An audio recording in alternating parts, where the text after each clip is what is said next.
Graham, I want to start with you because you're the person who has been involved with this film the longest. How long has it been for you to get this made and get all of the rights?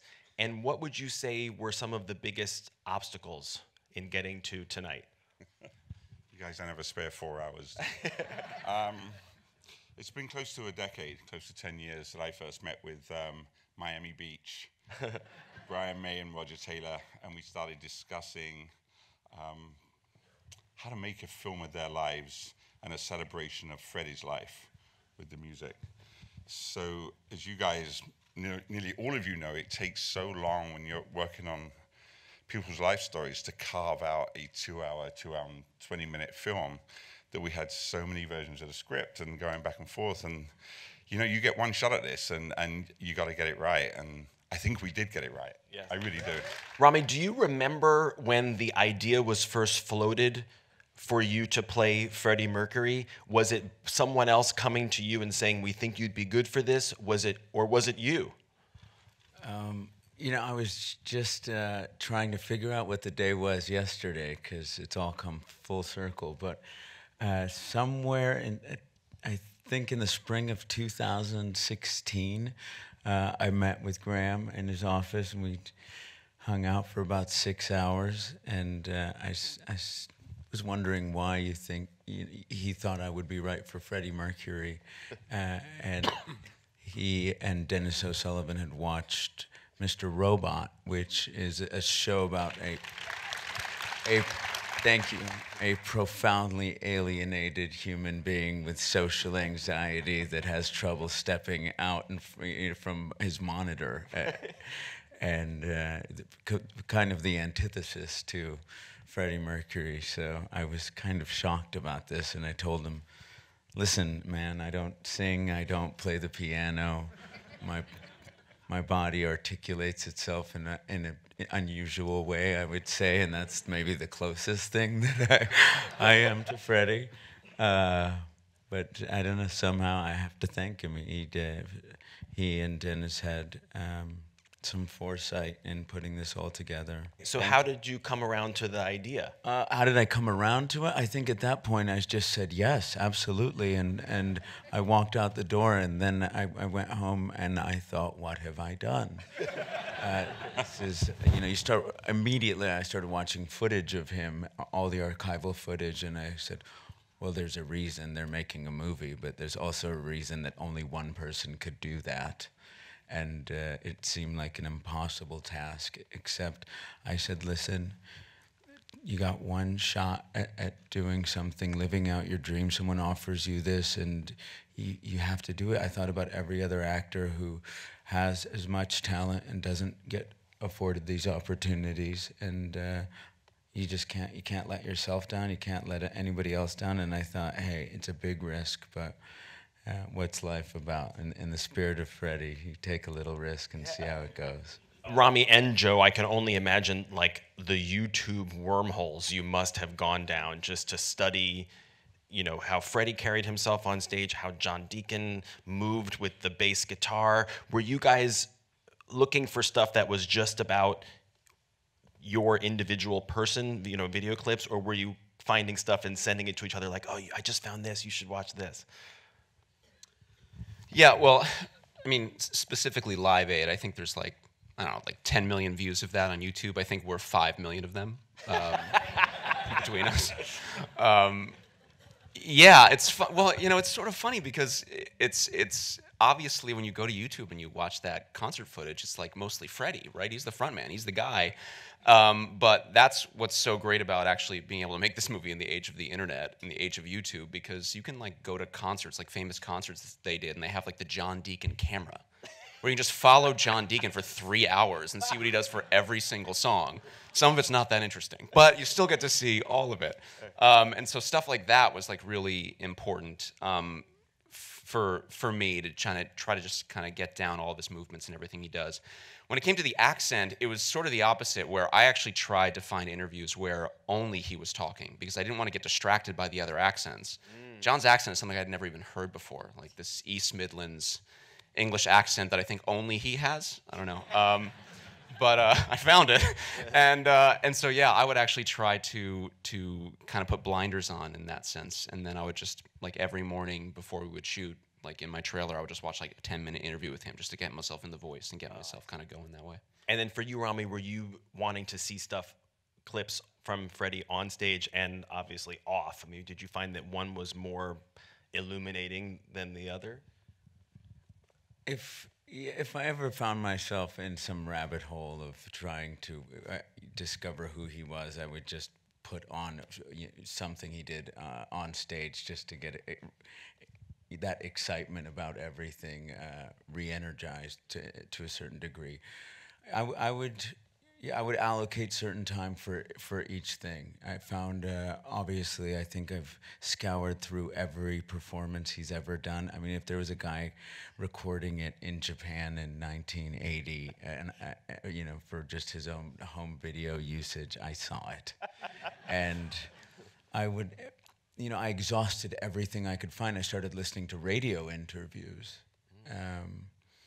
And finally, when I got through all of that, I said, well, even a radio interview, you can hear him sometimes ask for a vodka tonic or a cup of tea, and you see a gentle side of him that's, he can sometimes be very aggressive, he can lower his register, he can sometimes be, very eloquent and humble and kind and generous, and his register goes up a little bit.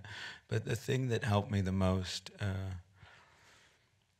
in terms of identifying who he was privately was something of a diary in all of his music. And I went to all of his lyrics. I thought he's writing everything straight from his heart, straight from his soul. So I started writing everything out and compiled what I thought was a story of his life and the things that he was extremely passionate about, things that he was longing for. And you see a few themes running through, which are loneliness and the search for love and trying to fill a certain void. Lucy, I'm so fascinated by the relationship as it's portrayed in the film between Mary and Freddie, particularly the scene where he's coming out to you as bisexual and you say, no, Freddie, you're gay. What intrigued you the most about what you learned about the two of them together and Mary and specifically? I think it is that kind of undefinable nature of the relationship that has kind of infuriated a lot of people in the way. I found during the research that a lot of Freddie's fans are very opinionated about that relationship. And I think it is that undefinable quality to it that's quite provocative, that it doesn't fit into the kind of genre or category of relationship that people are more used to seeing at that time.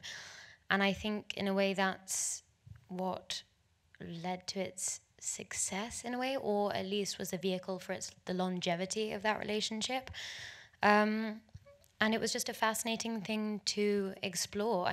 Brian May was my main source of all things Freddie and Mary. He was actually the person who introduced them. So to get his point of view, kind of his outside point of view of the trajectory of their relationship, starting from when they first met and had this kind of clarity of sight with one another that so few were granted and so few got. And it was that clarity and that deep love and respect that they found seemingly very early on that was then able to drive them and carry them throughout the kind of unpredictable trajectory of their relationship and allow them to be more, I suppose, pragmatic and open-minded and open-hearted, whatever came to. It was just that very solid foundation. And in that kind of unconventional way was really, really beautiful and a kind of all shades of things to explore. And Alan, your portrayal of Paul has such charm and a fabulous mustache, but yet at the same time, you really do get the sense that he's not a soulmate along the lines of Mary or Jim Hutton. What were you trying to get across with your performance and the relationship? The thing that struck me about Paul was the relationship between Paul and Freddie.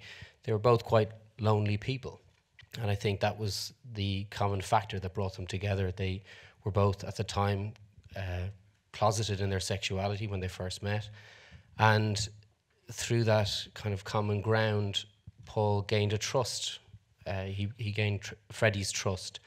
And with that trust came a lot of power, and it was what Paul did with that power that made him such a malevolent force and such a divisive force within in Freddie's life and in the band's life as well. Rami, what was it that you think helped you the most in kind of a magical way when you put it on?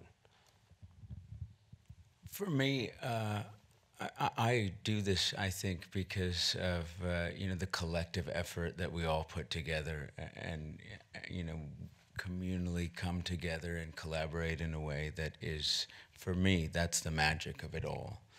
From you can talk about all the aesthetics as well, but you can talk about our cinematographer was divine. Tom Siegel is incredible. I had a producer that is the best in the business, and in all regard. In all regards, I mean, he before the film was even financed, I had a studio behind it. I asked him for a few things. I asked him for a dialect coach. I said I was going to go to London and get the ball rolling, and he gave me the opportunity to get a piano teacher, a singing teacher, all the help I needed, a choreographer, and I realized, I don't need a choreographer, I need a movement coach. And I loved Eddie Redmayne's performance in The Theory of Everything, and I said, who's he working with? And apparently he's still working with this person, so I couldn't have them. So I had to find my own. Her name was Polly Bennett, and she ended up working with the entire band throughout. But we would sit in a studio in London, a dance studio, a ballet studio, and she got me to a point where I had to buy a pair of tights and walk around with this half mic for about 6 months. Wow. And we would go into the studio. Sometimes we would work on just little hand gestures. Sometimes we would watch Liza Minnelli because Freddie was such a fan of hers and stole a lot of her moves. It was more influential to watch Liza sometimes than it was to watch Freddie. Watch Bob Fosse, and at times she would have me do Killer Queen as a soliloquy in the style of Marie Antoinette. And I'd say, well, all right, she keeps Moet Chandon, and then with a British accent, and all of a sudden things were happening to my body. I was like, oh, she's good. She's good. She's earning her paycheck. And then Jan Sewell was my makeup artist, someone that Graham had worked with in the past, and I'm going to try to take her everywhere I go. She did so many things. I don't want to reveal all the secrets, but she got my eyes, I think, at times not as to look as big as they kind of can be in other projects, but they are in this at times. And then Julian Day was incredible with costumes as well. I would use all the time with Jan in makeup and go into Julian and do all of the costume fittings and then use that as rehearsal time. I said, this is exactly what Freddie would be doing. He'd be trying on everything, seeing what really worked, what would play well on stage, and it was some of the best use of my time, I think. But it was a collective effort. I would not be here without every single one of those people that had a hand in this. I think because of the story we were telling, it raised everybody's game, and I would definitely not be here without this cast. Day in and day out, I think they knew the immense weight on my shoulders, and they lifted me up, and I hope I can say the same with what I was able to offer for them. But really, it was an incredible, top-notch, as good as it gets cast to work with. Thank you so much for being here.